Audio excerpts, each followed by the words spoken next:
Listo. Pues seguimos con los arquetipos de la personalidad. En esta ocasión nos tocan los últimos cuatro. Si tuvieran oportunidad de hacer el test que por ahí mandamos, aparecen los dos arquetipos de la personalidad, nada más que por escalas, dependiendo cuál predomina más. Y ahí es donde necesitamos trabajar más. Nuestro primer arquetipo para ver el día de hoy es el gobernante. El gobernante representa la necesidad humana de liderar, organizar y ejercer control sobre su entorno. Podríamos pensar en el gobernante como pues una persona bastante mandona, pero la verdad es que tiene varios tintes este arquetipo. Uno de ellos es que busca el control, pero también orden, estabilidad y usualmente la autoridad. La motivación de este personaje es dirigir y asegurar la estructura. Son aquellos que pueden estar en ciertos puestos de liderazgo, de orden, estableciendo estructuras. Sin ellos, pues la verdad es que no tendríamos estructuras. Por eso suelen ser personas que se les da muy fácil el ser líderes. Son personas organizadas, son personas decididas, responsables y también orientados bastante al control. Dentro de las ventajas de este arquetipo de la personalidad es el liderazgo, la organización, la capacidad de decisión, porque son personas que por este mismo ímpetu pueden decidir tanto congruente como pues con una ejecución completa, íntegra.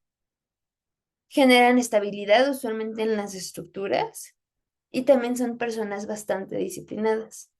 Pero, así como ya lo habíamos hablado, cada arquetipo tiene sus ventajas y tiene sus riesgos, porque ninguno es bueno, ninguno es malo, simplemente son características de la personalidad que si nosotros nos identificamos como el gobernante, pues están dentro de nuestros riesgos de personalidad que hemos de cuidar, es que se puede volcar hacia el autoritarismo.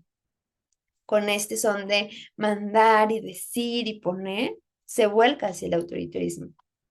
Es bastante rígido este personaje también. Le gusta tener orden, le gusta tener estructura. Entonces a veces cae en el lado rígido, muy poco flexible, así como en la necesidad excesiva de control. En este caso vamos a ver al gobernante queriendo hacer todo por todos. ¿Por qué? Porque le gusta tener bajo control las cosas. Por ende, usualmente no delega, casi siempre lo hace esa misma persona. Al igual que puede fácilmente caer en el perfeccionismo. ¿Por qué? Porque sabe cómo quiere hacer las cosas, pero no las quiere delegar, pero tampoco es tan flexible. Pero recordemos, también cada arquetipo tiene que ver con nuestras posibles heridas y específicamente hablando del gobernante, puede que este personaje haya crecido en entornos bastante caóticos. De hecho, los rasgos de control que se ven en la vida adulta, hemos de entenderlos como mecanismos de defensa ante hogares inestables. No es que la gente sea controladora, sino, bueno, con el tinte que lo conocemos, es que la persona es súper controladora.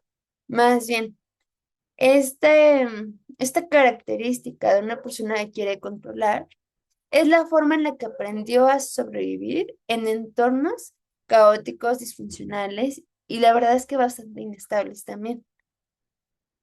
Posiblemente de parte de sus progenitores no había esta estabilidad, no había este control y entonces, ¿hacia dónde se vuelca esta persona? Quererlo controlar, querer generar esta estabilidad. Por eso, lo que más le importa al gobernante es que todo esté bajo control, que todo se esté saliendo como debería de salir y esté estructurado, porque una de sus grandes heridas también es que seguramente creció en un hogar donde no había estructura.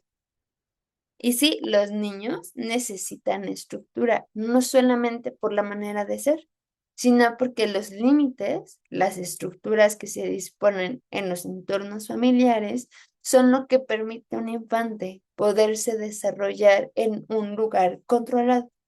Y más que por rigidez, por cuidado.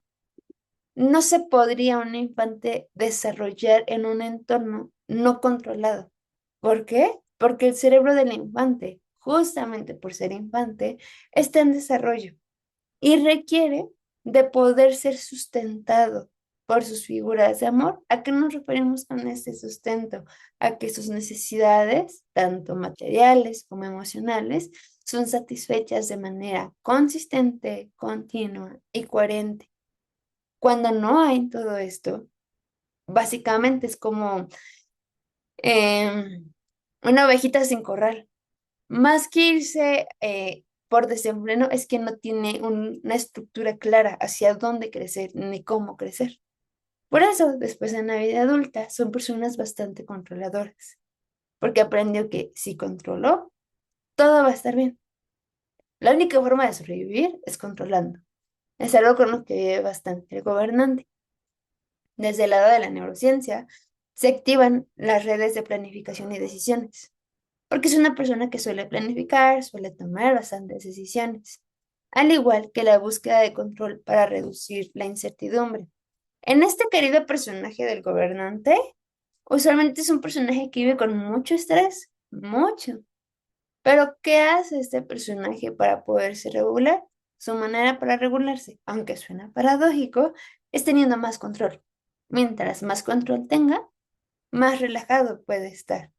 Entre más estructura pueda tener, más en paz va a poder vivir.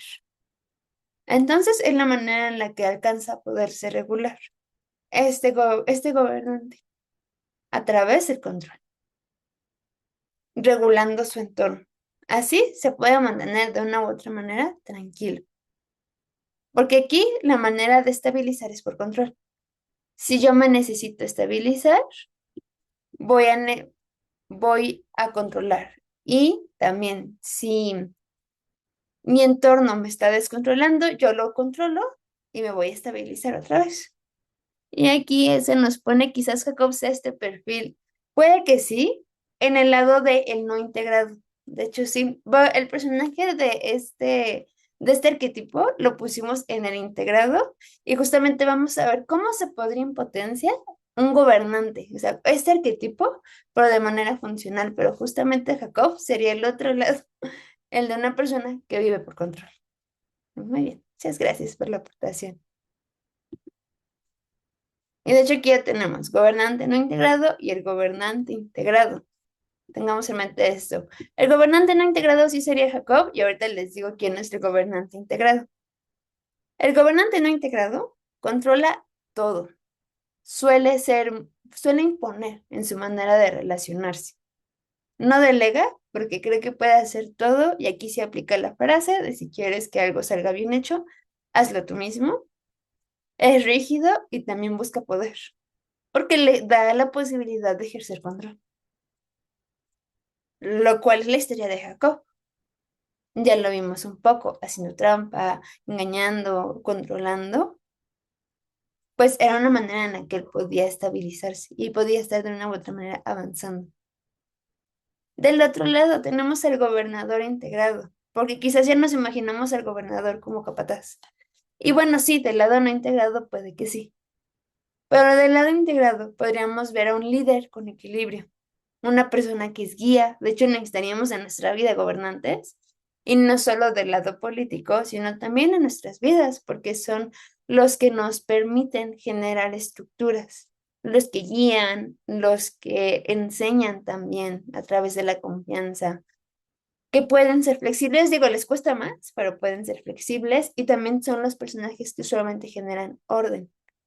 Para llegar, digo, si nos identificamos con este personaje del gobernante integrado, para poder llegar a este lugar, habríamos de buscar trabajar, soltar el control, lo cual, pues, a veces es como uno de los temas muy populares de no deberíamos de vivir en control. Pero, de nuevo, necesitamos entender la raíz de por qué la gente es controladora. Y es porque hay una inseguridad de por medio. En una inseguridad en su autoimagen.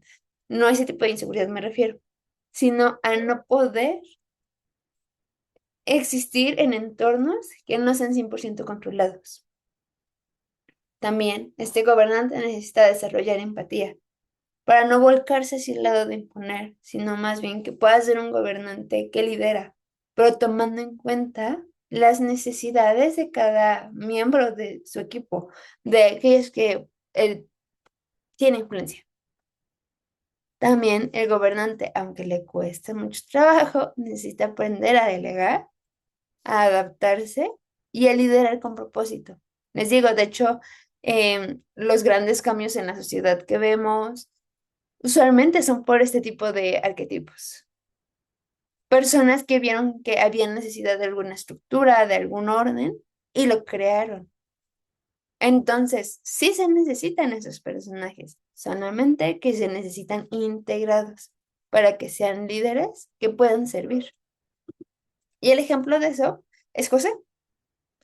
José tiene el arquetipo del gobernante, el gobernante es integrado, porque a través de administrar, tomar decisiones y ejercer liderazgo, pudo salir adelante en contextos bastante complejos. Y si recordamos la historia de José, digo, seguramente en algún momento la vamos a ver desde el lado psicológico y nada más con José, pero tomando en cuenta la historia de José, vemos que a pesar de que José vivía en una situación vulnerable por ser esclavo o por estar en un lugar que no era su tierra, desarrolla visiones claras, organiza recursos y dirige con responsabilidad a Egipto. Entonces sí, José tenía un arquetipo de gobernador porque podía liderar y podía generar orden. Tengamos en cuenta que su historia muestra cómo el liderazgo no solo se trata de poder. Digo, José en algún punto de su vida tenía mucho poder, al nivel que el único que estaba por encima de él era el propio faraón. Pero aún así, em, algo que caracterizaba a José era la sabiduría, orden y capacidad para sostener a otros. Porque sí, José llegó a poseer bastante poder, pero a lo largo de la historia, o lo que se nos relata bíblicamente, lo usó para poder estar sirviendo a las demás personas. Porque un gobernante integrado aprende a usar el control con propósito. Es una persona que les digo, innatamente es líder, innatamente genera estructura y cambios también. Pero un gobernante integrado lo usa con propósito y no desde la parte de inseguridad, como podría ser Jacob.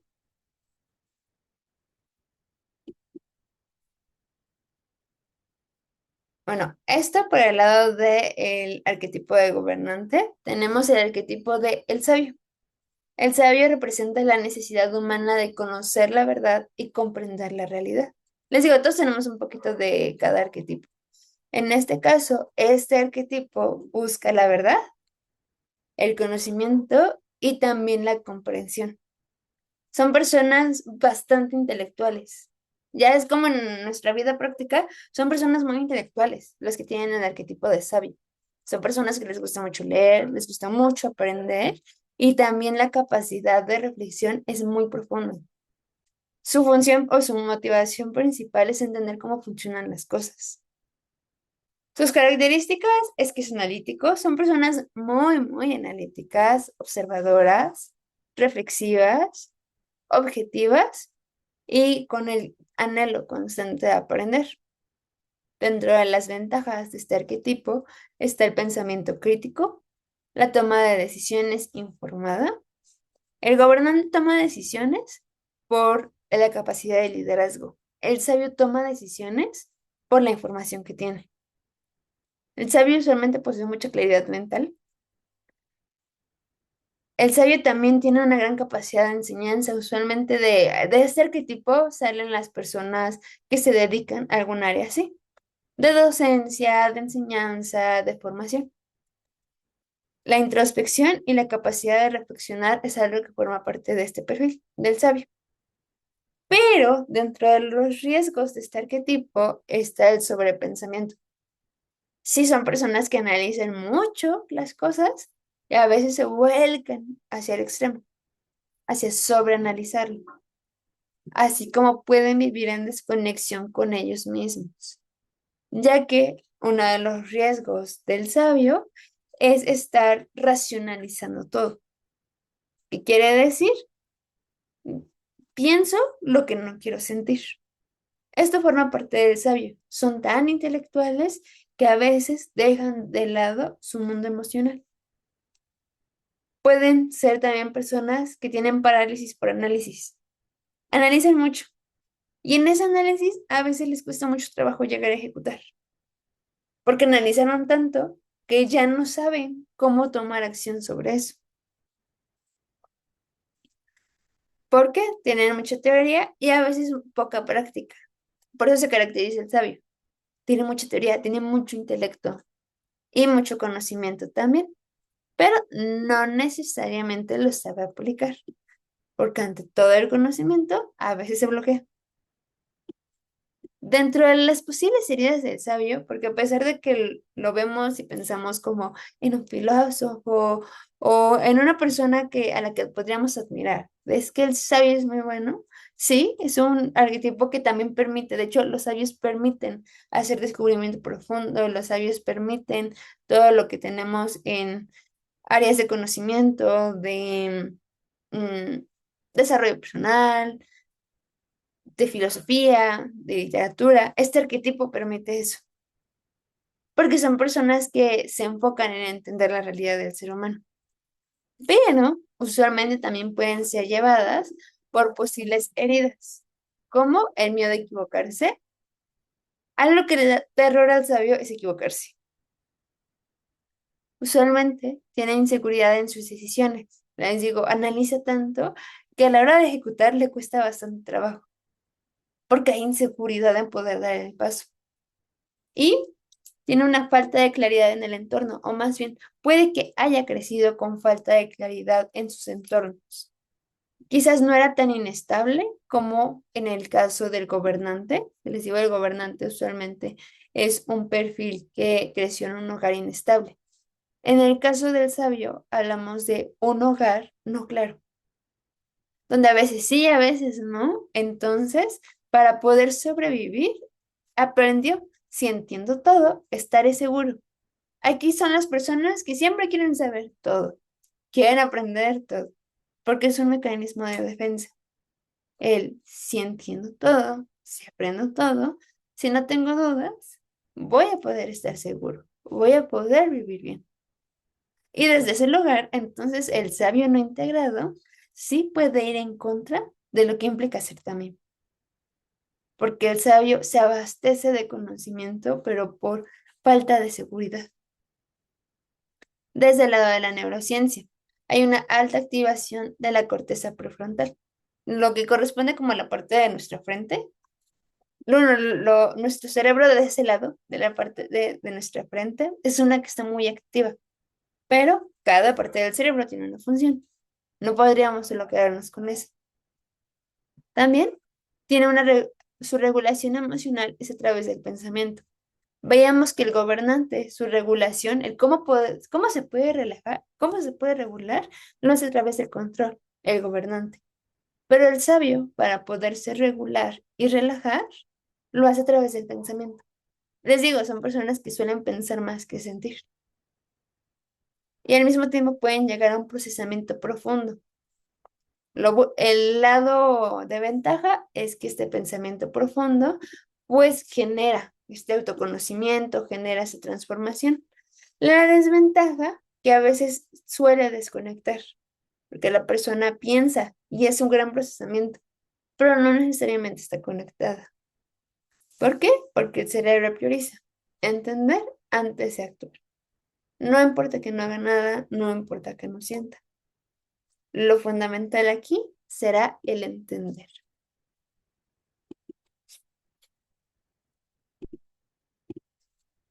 Y como todos los arquetipos, tenemos su lado no integrado y su lado integrado. Recordemos, va a haber cuestiones de nuestra personalidad con las que vamos a vivir, vaya. Si crecimos en un entorno no caótico, inestable, en este caso no, claro, son cosas que no vamos a cambiar, pero los frutos de eso sí pueden ser integrados para estarnos llevando a un puerto funcional desde el cual sí podamos desarrollar un certamen. Recordemos, el Señor no está pidiendo que destruyamos todo el lienzo y cambiemos las pinturas para ahora sí pintar certamen. Más bien el Señor me está diciendo, tienes estas pinturas y te estoy pidiendo que crees este cuadro. ¿Cómo vas a combinar los colores? ¿Cómo lo vas a plasmar? Esa sí es nuestra tarea. Desde el labio del sabio no integrado. Esta persona tiene mucho sobre pensar. Intelectualiza sus emociones buscando certeza absoluta. Usualmente también son personas que les gusta mucho lo cuantificable, lo que se puede contar, lo que se puede categorizar. También el sabio no integrado evita actuar y se tiende a aislar. Usualmente también son personas bastante introvertidas. Entonces, mejor de lejitos con los demás. En cambio, el sabio integrado analiza y actúa porque ha trabajado la toma de decisiones, que a este sabio le cuesta mucho trabajo, porque se pierde entre tanta información. También el sabio integrado puede hacer esta integración, vaya, entre su emoción y la razón, porque está conectado, vive conectado consigo mismo. También el sabio puede aprender a tolerar lo desconocido y por ende a aceptar la incertidumbre. El sabio integrado aplica lo que sabe. ¿Y por qué? Porque ha aprendido a ejecutar.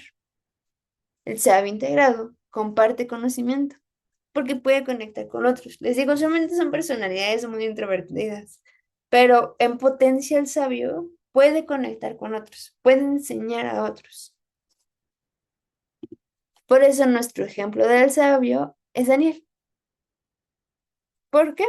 Porque este personaje, de hecho, era muy reconocido por eso, por su capacidad intelectual, por su amplio conocimiento, por su sabiduría. Daniel refleja este arquetipo por su capacidad de interpretar, discernir y comprender. Les digo, la capacidad intelectual de este hombre era enorme. Por eso entra dentro del arquetipo de los sabios. A lo largo de la historia de él, se caracteriza por buscar entendimiento antes de actuar. Si vemos o contemplamos la historia que se nos relata, este hombre era bastante pasivo. ¿En qué sentido? Buscaba entender y después actuar. Analizaba y mantenía claridad, incluso en quienes conocemos la historia, en contextos de mucha presión. Su sabiduría, en el caso de Daniel, porque podríamos pensar en Daniel como un sabio integrado, no era solo conocimiento, no era solo información, sino que también era la capacidad de entender la realidad, tomar decisiones conscientes y sostener convicciones. Entonces, el sabio integrado no solo piensa, sino que actúa con propósito. Y Daniel es el ejemplo de eso, un sabio integrado, que ocupa toda la sabiduría que posee, porque no es solamente que se les haya concedido mayor entendimiento, sino que pensaríamos en estos sabios que neurológicamente tienen una gran capacidad intelectual. Como crecieron en hogares no claros, su mecanismo de defensa, les decía, es entender.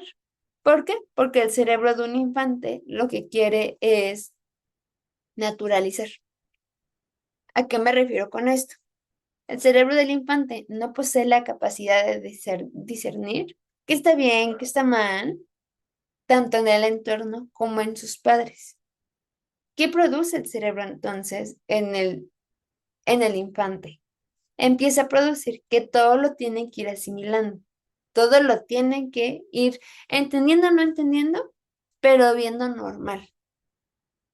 Las disfunciones de casa, las disfunciones del entorno, trato de entenderlas, no lo logro al 100, pero es normal. Entonces, aún más, los infantes que crecieron en hogares no claros desarrollaron una capacidad intelectual muy grande. Y si la integran, pues la evidencia es este profeta, bueno, Daniel, que podía aplicar toda la sabiduría con propósito.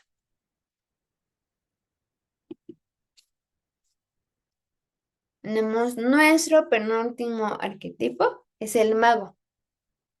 El mago representa la necesidad humana de transformar, generar cambio y convertir una realidad en otra. Así lo denomina Carl Jung, el mago. Digo, no es nada místico, nada más que este autor así denominó a este personaje. el mago. Este personaje se caracteriza porque busca transformación, cambios e impactos.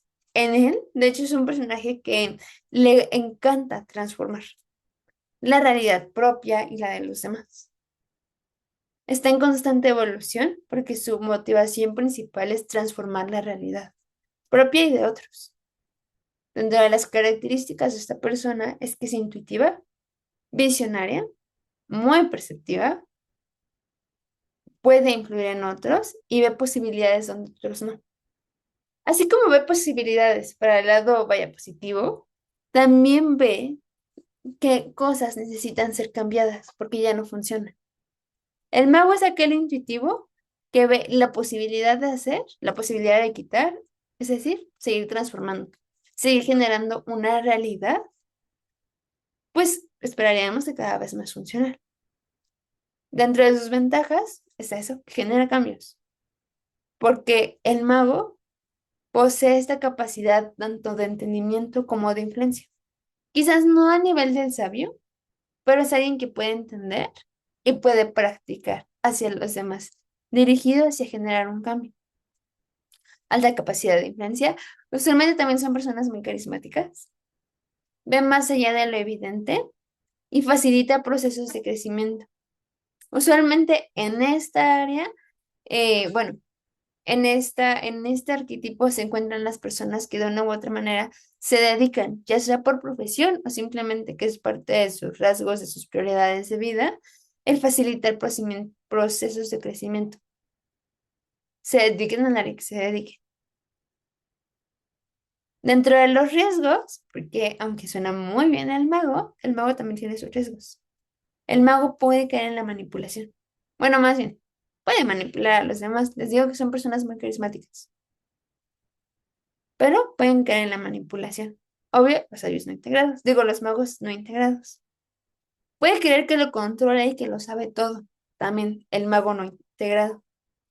Se tiende a desconectar de la realidad, porque a veces en su ímpetu por la transformación y la evolución, no conecta con su presente. Y también un mago no integrado puede usar el conocimiento para beneficio propio. Les digo, el mago en potencia son personas que generan cambios. Y no solamente como el gobernante, por estructura, sino más bien el mago influye de uno a uno para generar cambios. Dentro de sus posibles heridas, porque también el mago, recordemos que no somos lienzos en blanco, sino que todo lo que vivimos también en la infancia termina abarcando bastante de cómo nos relacionamos, cómo vivimos y qué nos caracteriza siendo adultos. El mago específicamente, sus posibles heridas son vivencias de crisis o cambios intensos.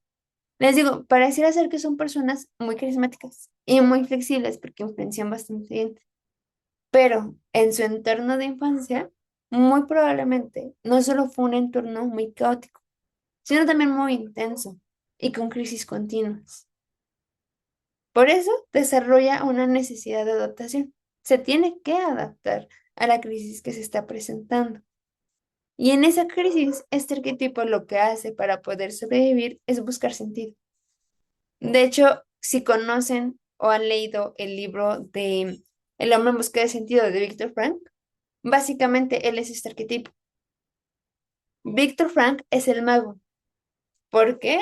Porque en medio de una situación tan difícil como la que nos describe en el libro, de un campo de, pues, exterminio, de toda la parte esclavizante que vivió, aún así se animó a relatarlos durante lo que se nos describe, buscaba de una u otra manera animar a los compañeros.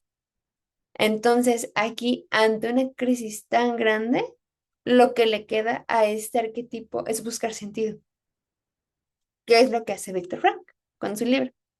¿Qué aprende? Puedo transformar lo que duele. Son personas muy creativas, quizás no tanto en el lado artístico o orientado hacia allá, pero son personas que transforman la realidad, especialmente la realidad que duele.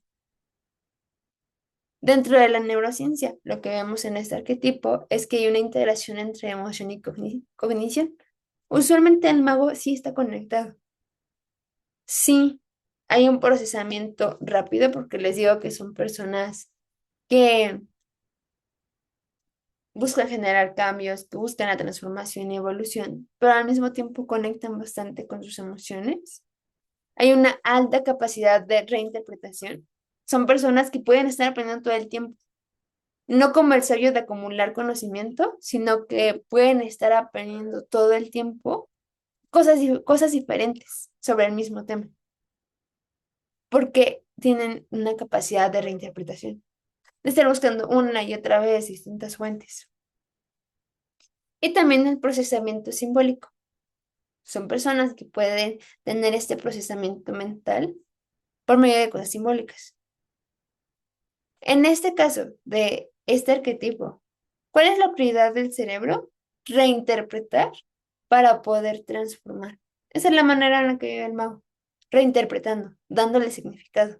Les digo, estamos hablando de personajes bíblicos, pero si han leído o conocen el libro de lo menos que ha sentido, creo que uno de los mayores exponentes de este arquetipo es Víctor Frank.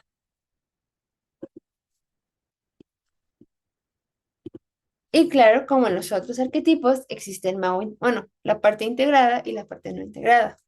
El mago integrado manipula, porque sí pueden hacerlo.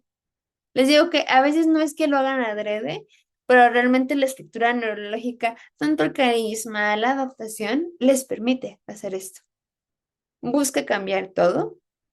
A veces el mago solamente quiere efectuar cambio, cambio, cambio, cambio. A veces se puede desconectar de la realidad. Son muy soñadores los magos. Puede querer y controlar todo y puede cambiarlo sin dirección. O sea, puede estar generando esta transformación, pero sin propósito. Pero el mago integrado puede influir con ética, con límites, vaya. Puede transformar con proceso. Usualmente también el mago integrado integra la visión con la realidad. Es decir, sí siguen siendo personas que buscan la transformación y la evolución, viven bastante en el futuro, pero integra la realidad. El mago integrado usualmente acompaña procesos, porque es donde más puede aprender y donde menos control va a tener. Y también el mago integrado evoluciona con propósito. Les digo que esta persona la vamos a ver evolucionando una y otra vez, pero que necesita poderlo regular a través de que la responsabilidad, primero de sí mismo y después generar responsabilidad social. El tener la capacidad de sostener cambios, porque les digo, al mago le fascina cambiar, pero no necesariamente lo puede sostener. El mago necesita enraizarse. ¿A qué nos referimos? Mantenerse presente. Poder estar siendo consciente de su ahora. El mago, pues, necesita aprender a soltar el control. Quizás no desde el mismo lugar que el gobernante, pero sí desde la comprensión de que no lo sabe, no lo controla todo, ni puede influenciar a todos. Así como la claridad. El mago, de hecho, necesita estructura, un poco, porque aunque tiene una gran capacidad de expansión y de transformación, usualmente lo frustrante del mago es no poder sostener cambios o no poder tener la potencia o la influencia que le gustaría, porque a veces carece de claridad, de estructuras. Pero un mago integrado puede aprender a generar claridad y estructuras. Para nuestro personaje bíblico, para referirnos al mago, pues estaba viendo, yo creo que varios personajes bíblicos pudiesen representarlo, pero en específico Pablo. Pablo podría reflejar este arquetipo porque vemos que tuvo muchas facetas en su vida.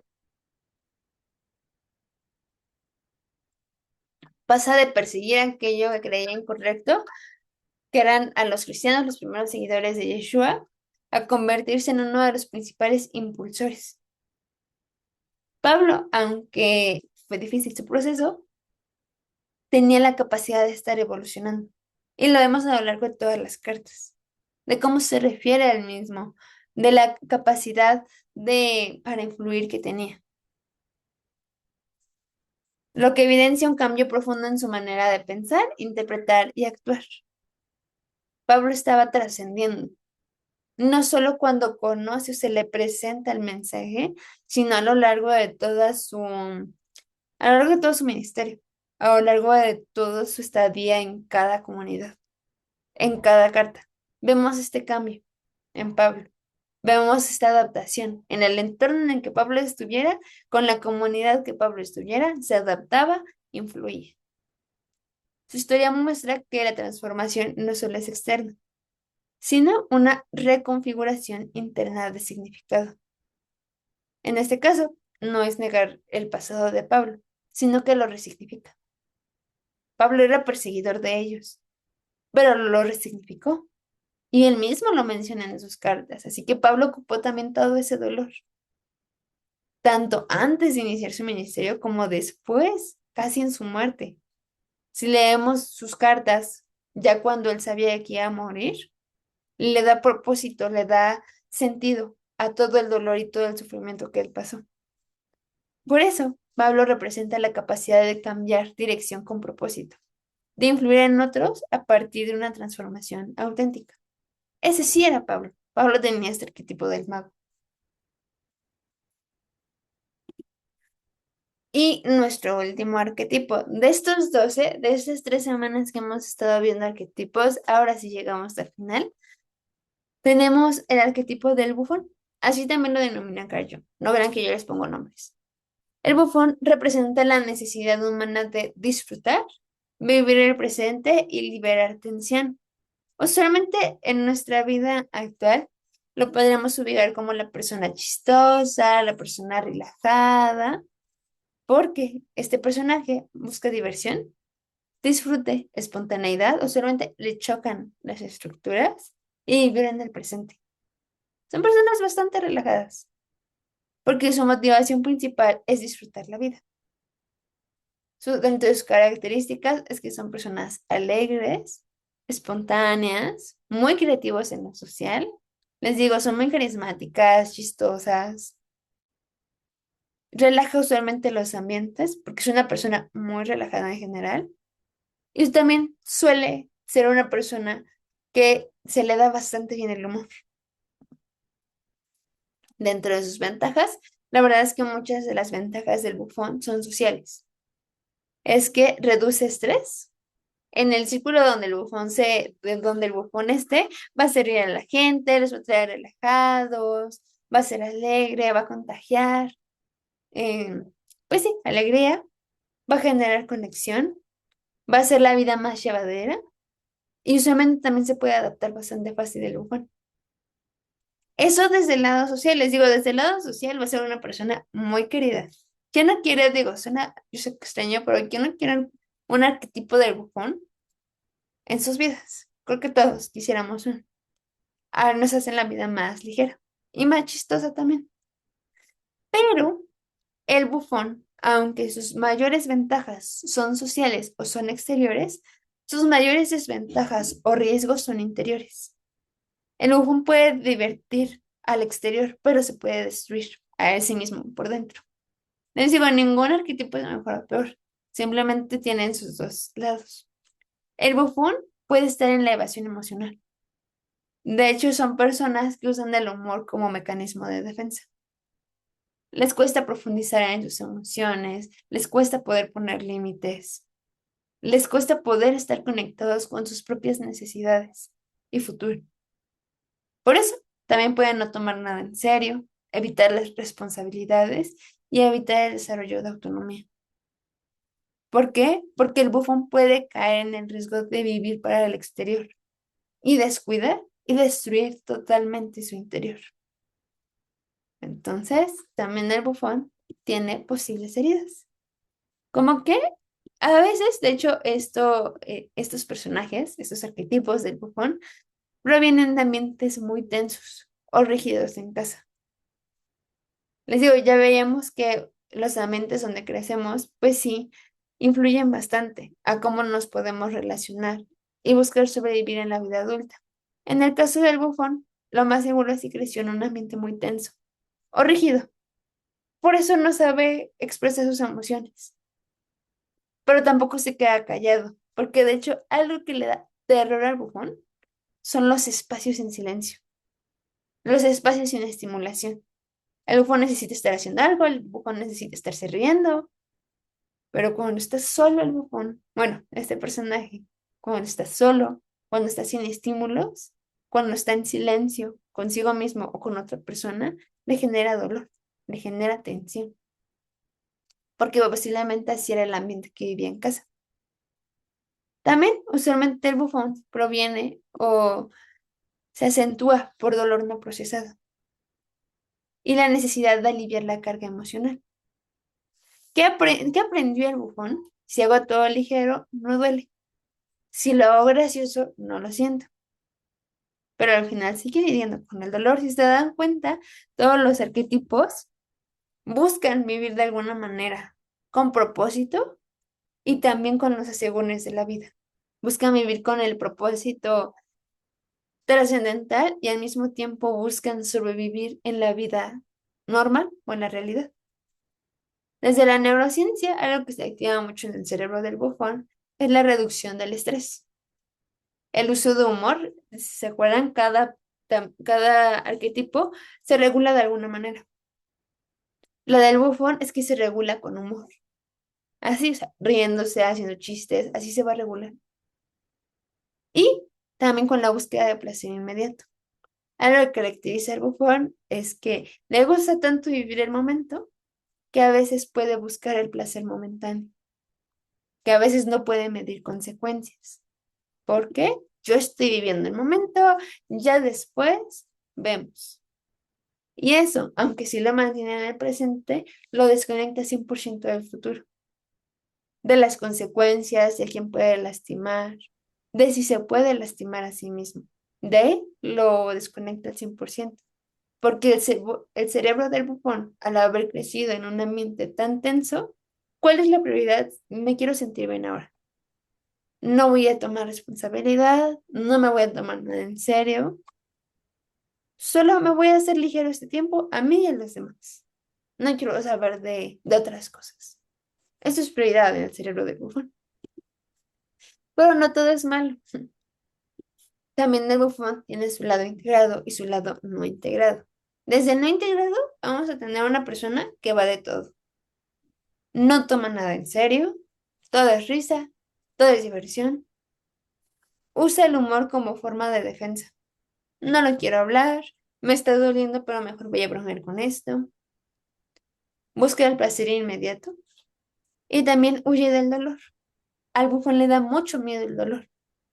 Por eso se vuelca hacia el otro extremo. Pero el bufón integrado puede disfrutar con conciencia. Puede ser personas que tengan, por así llamarlo, mayor capacidad de disfrute, pero con conciencia. ¿Por qué? Porque aceptan y afrontan su realidad.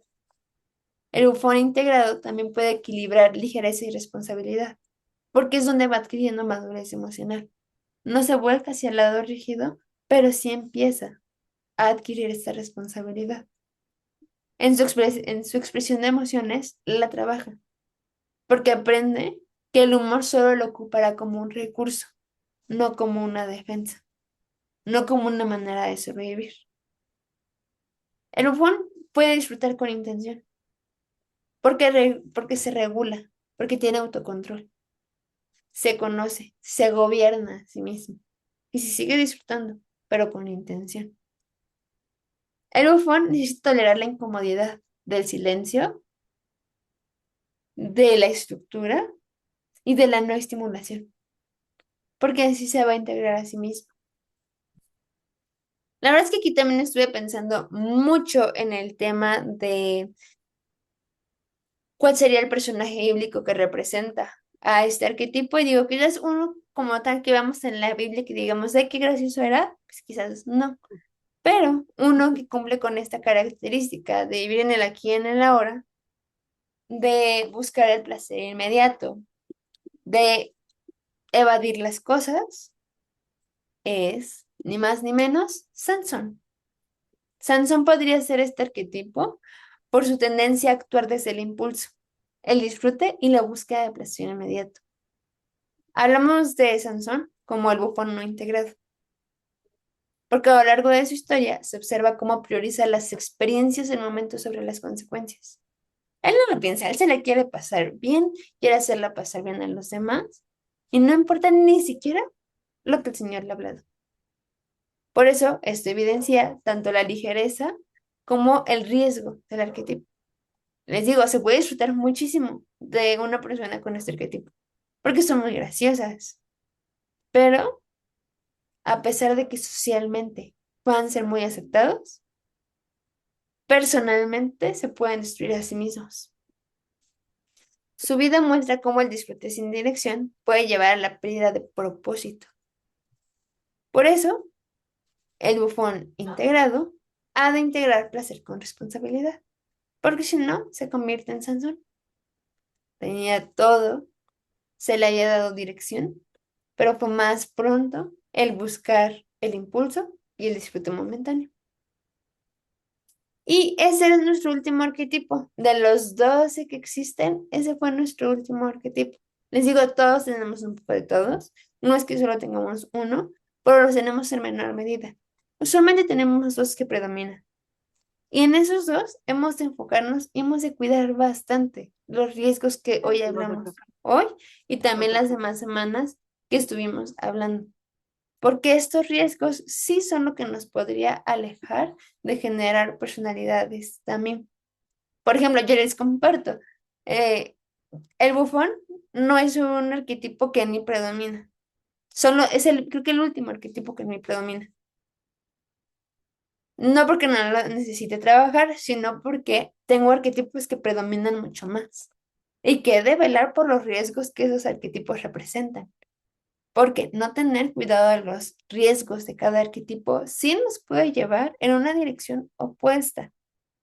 Les digo, porque el Señor no es de que, bueno, hoja en blanco y ya, sino más bien el Señor nos dice, con todo lo que tú tienes, con todo lo que tú eres, sé también.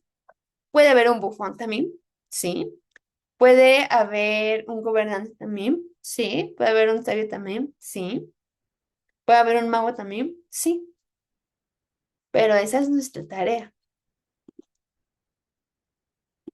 Entonces, conclusión de los arquetipos de personalidad. Los arquetipos propuestos por Carl Jung no son etiquetas ni identidades fijas, como ya lo habíamos hablado. No es que sí vamos a ser para siempre, es que ubicamos lo que predomina en este momento y es un mapa que nos dice, aquí trabaja un poco más, aquí deberías de cuidar un poco más, porque te inclinas hacia este lado. Los arquetipos son patrones psicológicos que influyen en cómo pensamos, sentimos, reaccionamos y nos relacionamos. Y ahí es donde el Señor también nos está pidiendo que seamos también. En cómo pensamos, en cómo sentimos, en cómo reaccionamos y en cómo nos relacionamos. Todos los seres humanos tenemos, les digo, esos patrones en distintos niveles. Pero lo importante no es cuál predomina, sino lo vivimos de manera consciente o en desbalance. Hemos de poder integrar los arquetipos. Conocerlos nos permite dejar de reaccionar automáticamente para que podamos elegir con intención, identificando nuestras fortalezas. Les digo, si alguno, por ejemplo, tiene este arquetipo de el bufón, son fortalezas que muchos otros no tenemos. Y eso puede generar ambientes también. El Señor no quiere robotcitos también, sino más bien en todo lo único y diferente y distinguido que cada uno tenemos, que con eso, sometidos, regulados e integrados, podamos ser también. Porque este proceso, les digo, nos lleva hacia ser también una identidad íntegra, madura y coherente. Porque también no significa ser perfectos, sino integrar todas nuestras partes. En parte, integrar todas nuestras partes es ver este tema, o fue ver este tema, ese fue el objetivo. ¿Qué tengo yo de cada arquetipo? ¿Qué necesito cuidar de los riesgos? Y al mismo tiempo, ¿qué necesito sanar? Porque no es lo mismo. Digo, remontándonos a nuestro último arquetipo, el bufón, que lo ocupe como mecanismo de defensa a que de manera natural sea una persona muy carismática y pueda ser un recurso que ocupe para relacionarse. No es lo mismo. Uno sí está bien y el otro no. Porque así podremos actuar con más conciencia y hacernos cargo también de las heridas que tenemos. Les digo, ya no se ven en la vida adulta tal cual a veces las heridas. Pero si andamos profundo en los arquetipos, vamos a encontrar que sí en los riesgos. Sí en lo que muchas veces nos mueve, nos motiva o nos dirige a realizar o no realizar ciertas acciones, hacer o no ser de cierta manera. Y ahí es donde entra el punto de partida para estar siendo también. Y pues bueno, familia, esto sería todo por el día de hoy. Les digo, ya acabamos los arquetipos de la personalidad. Antes de pasarnos con, bueno, antes de retomar los personajes bíblicos, vamos a ver un tema que es otra vez los temperamentos, pero relacionados con los biotipos. Digo, ya les explicaré qué son los biotipos, pero eso será para nuestra siguiente sesión. Igual les estaré mandando un test de temperamento para que puedan ir ubicando el suyo, para que con toda esta información en conocimiento de nosotros tengamos más claridad de dónde necesitamos trabajar. Porque el punto no es ir contra nosotros. La manzana nunca va a ser igual a la naranja. Y está bien. Necesitamos entender qué se necesita para cada cosa, qué necesitamos trabajar cada uno. Y pues bueno, eso como anuncio. Y ahora sí acabó la grabación.